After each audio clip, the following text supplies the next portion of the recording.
realizing sustainable development, be it human, animal, or plant. Pastoralists in Tanzania, and I'm quite sure the rest of Africa, they know very well that poorly fed cows have much less chance of withstanding diseases.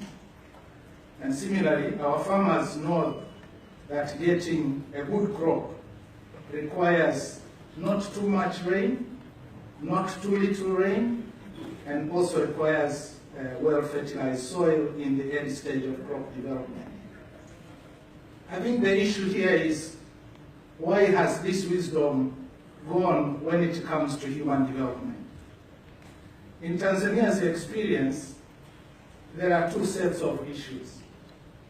First, we have not been prioritizing investing adequately in improving nutrition as a core development issue.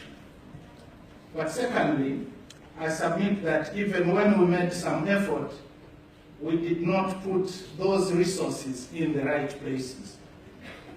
Efforts to improve nutrition in Tanzania date back to the 1960s, when poverty, ignorance, and burden of disease were identified as our arch enemies of development. We had the Tanzania Nutrition Act adopted way back in 1972 to reduce malnutrition. And more recently, as a government, we have increased our commitments.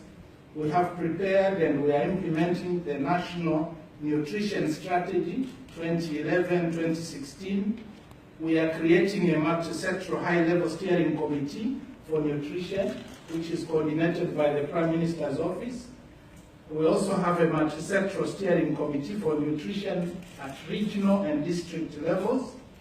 We have recruited qualified nutrition officers in all regions and districts, and increasing average financial expenditure for nutrition from around $29,500 to $58,000 per district between 2012 and 2015. And thanks to these efforts, the prevalence of stunting among children under 5 has decreased from 42% to 34% between 2010 and 2015. But despite these improvements, nutrition in my country persists. In 2015, it was estimated that more than 2.7 million Tanzanian children under 5 years of age were stunted, and more than 600,000 children under 5 years were suffering from acute malnutrition. Malnutrition is even prevalent in the richest quintile, where stunting is about 19%. And therefore, one is indeed struck by the fact that although my country is food secure and has over the past 2 decades posted respectable rates of GDP growth around 7%, a third child suffers from undernutrition and stunting. And while we know for a fact that these malnourished children are less likely to start school on time, are more likely to repeat grades and drop out of school, and will obviously be less productive in their lifetime. Now, recognizing this, the high continued malnutrition as a development challenge and a threat to our goal of becoming a semi-industrialized middle-income country by 2025, Tanzania has included nutrition as an integral component of our second 5-year development plan, which runs from 2016-17 to 2020-2021. And we are also about to launch a multi-sectoral action plan which calls for investment in nutrition interventions in the health sector and beyond.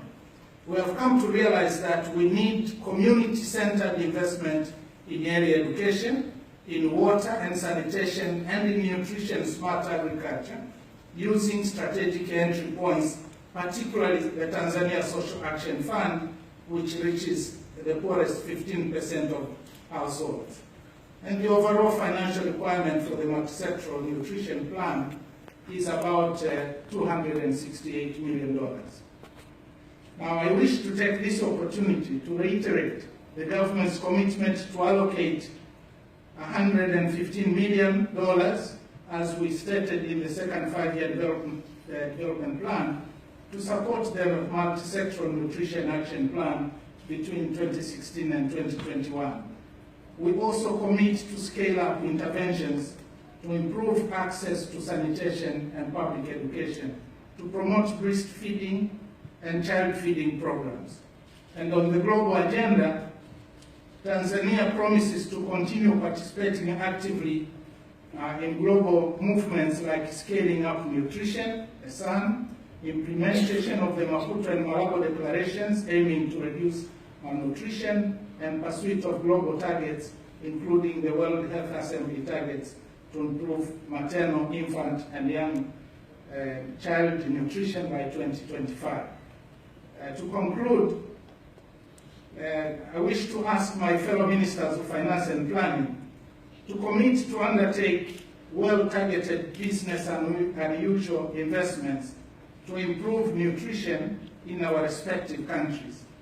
I also urge the World Bank, UNICEF and other multilateral partners, bilaterals, and others like the Bill and Melinda Gates Foundation, Power of Nutrition, and so on, to step up forward to increase and invest in the right areas for results. Let us all support President Kim's pioneering efforts to bring investing in nutrition in early years to the frontier of the global development agenda. The time to prioritize investment in nutrition in early years is now. Let us waste no more time. Thank you.